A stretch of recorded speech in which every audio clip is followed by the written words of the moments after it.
Hello everybody and welcome to week 14 newsreel. Bogdan here, and guys, without losing precious time here with lengthy and unnecessarily intros, allow me to start with the quiz question for this week, which is again related to Botswana as it was last week.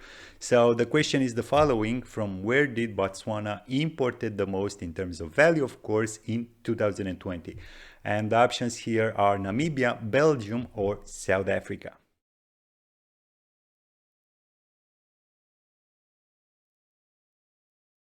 And guys, the correct answer is South Africa, from which Botswana imported goods of about $3.8 billion.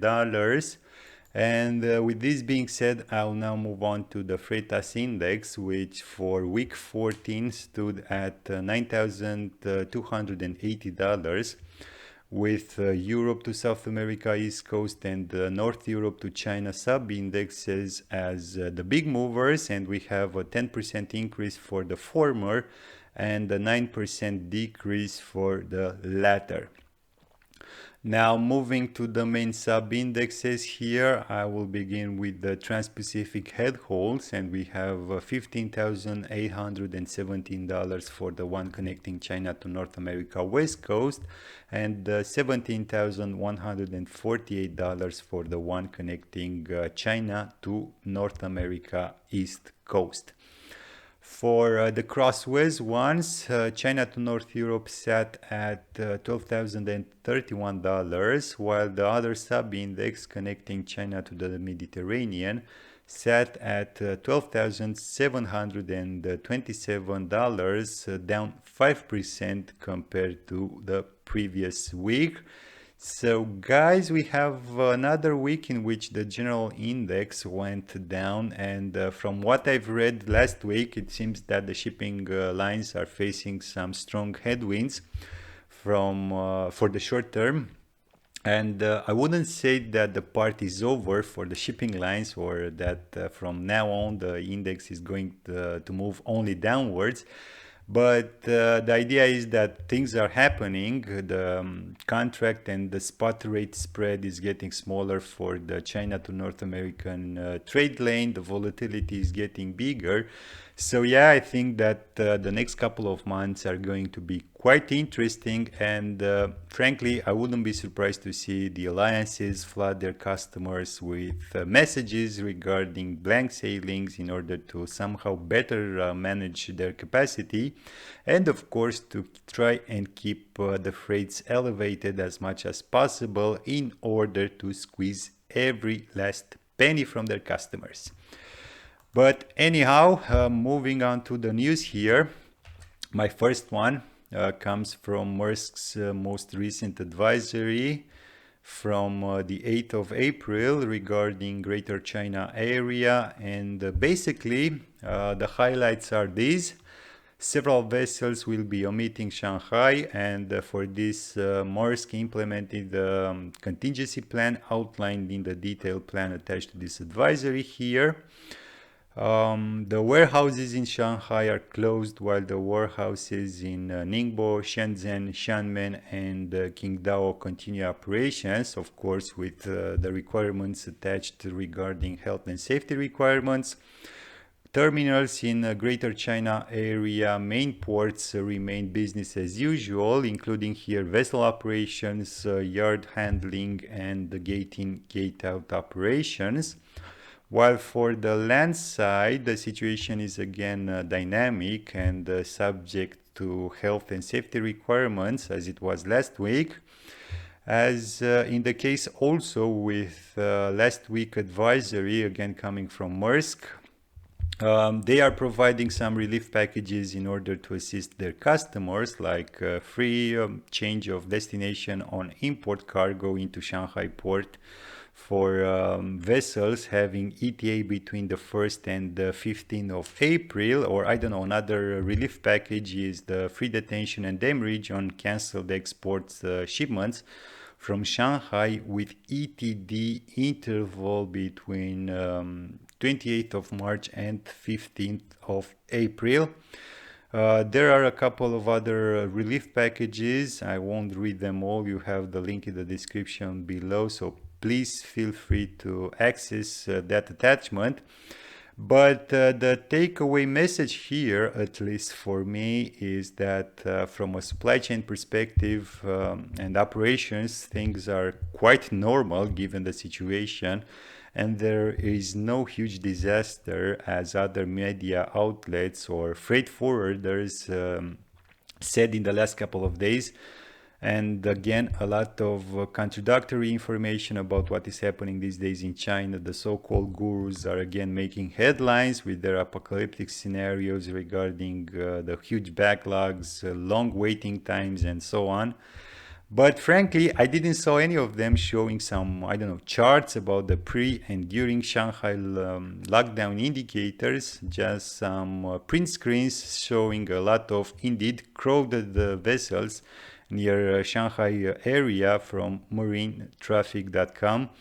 I don't know. No, I didn't saw any picture before and during lockdown in terms of number of vessels, waiting times, or something similar. So again, guys, take the info from the shipping gurus with a big spoon of salt, as I do, and try to read the advisories coming from the shipping lines and freight forwarders who operate locally. And guys, with this being said, I'll now move on to my second news.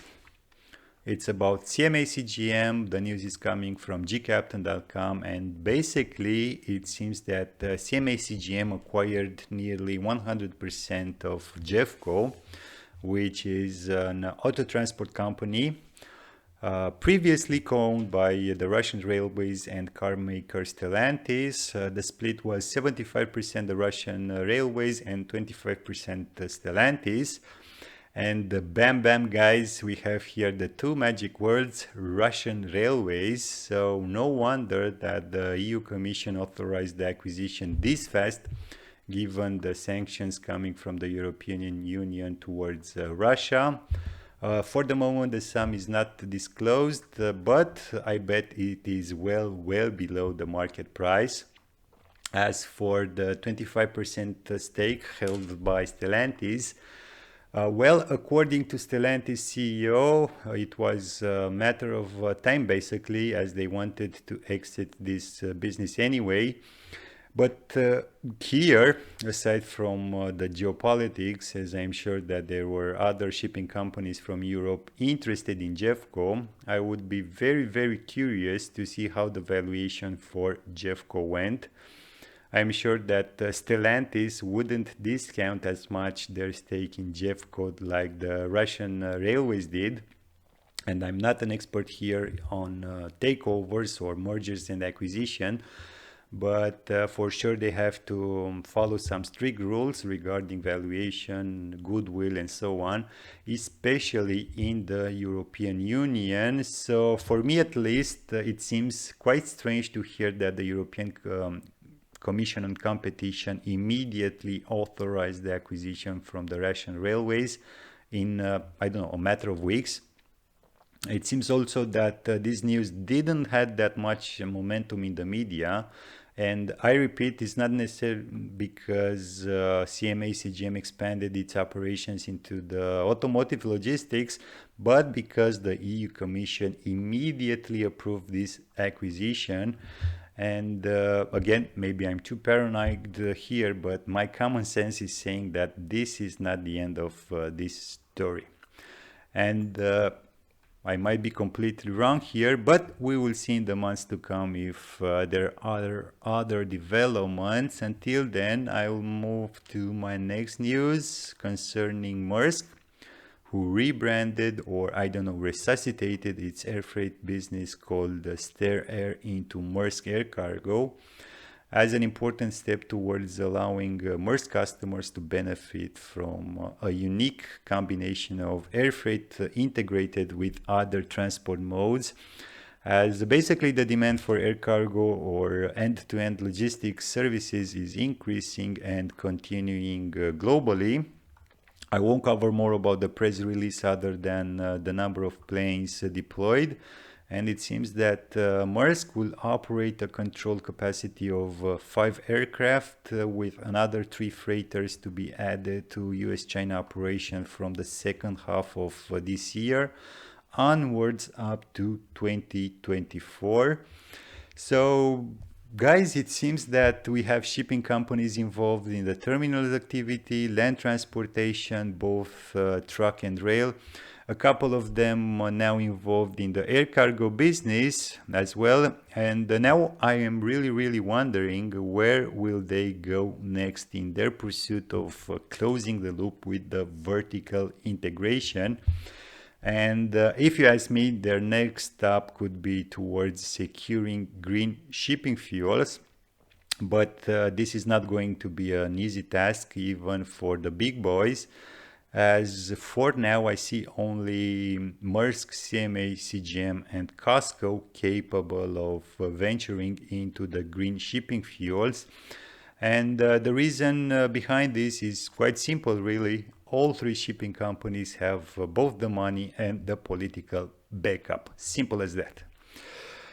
Anyways, I don't want to make this video too long.